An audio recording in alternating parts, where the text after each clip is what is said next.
Hello বন্ধুরা, খাকি the Bihar chapter পর খাকি the Bengal chapter এটা নতুন সিজন আসতে হচ্ছে নেটফ্লিক্সে।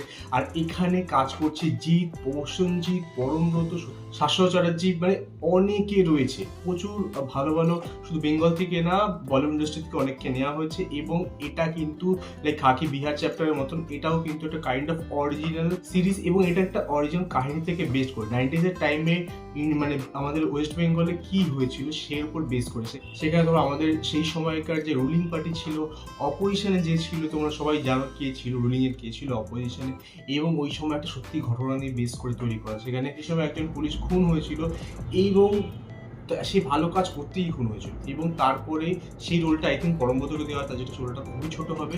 তারপরে সেটাকে এভেঞ্জ করতে বা সেই প্রবলেমটাকে সলভ করতে, সেই কেসটাকে সলভ করতে আসে হচ্ছে জিতের ক্যারেক্টারটা। এবং সে তার সঙ্গে যে অপোজিশন মানে সেই সময় কি রুলিং পার্টি ছিল, সেটা আই থিঙ্ক প্রণজিৎ সেখানে কোনো একটা বড় নেতা মন্ত্রী প্লে করছে।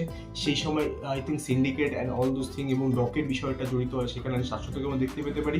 এবং তার সঙ্গে অপোজিশন পার্টিতে যে ছিল সেখানে আই থিঙ্ক চিত্রমালা সিংকে আমরা দেখতে পাবো। এরকম অনেককে নেওয়া হয়েছে, সেই সময়কার কাহিনীটাকে নেওয়া হয়েছে। কোনো যেরকম তোমরা জিতের মুভি দেখে থাকো larger life and all those thing, I think এখানে সেটা দেখানো হবে না। এখানে খুব গ্রাউন্ডেড অ্যাপ্রোচ নেওয়া হবে, যেরকম হয়েছিল সেই সময় ঘটনাগুলো সেরকমভাবে দেখানো হবে। এবং এটা কিন্তু মুভি না, একটা সিরিজ, তো রাশ হবে না।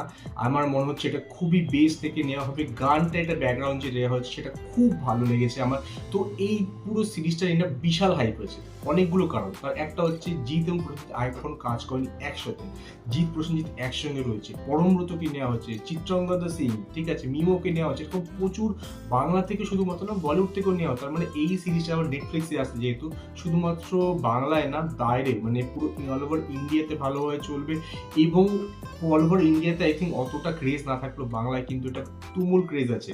বিকজ এক তো এটা পুরো বাংলার কাহিনী, অ্যাকচুয়াল রিয়েল কাহিনী থেকে তৈরি, তারপর এত বড় বড় অ্যাক্টররা একসঙ্গে কাজ করেছে এরকম বিগ বাজেট একটা সিরিজে, যেটা নেটফ্লিক্স তৈরি করছে, এর থেকে বড় প্ল্যাটফর্ম হয় না।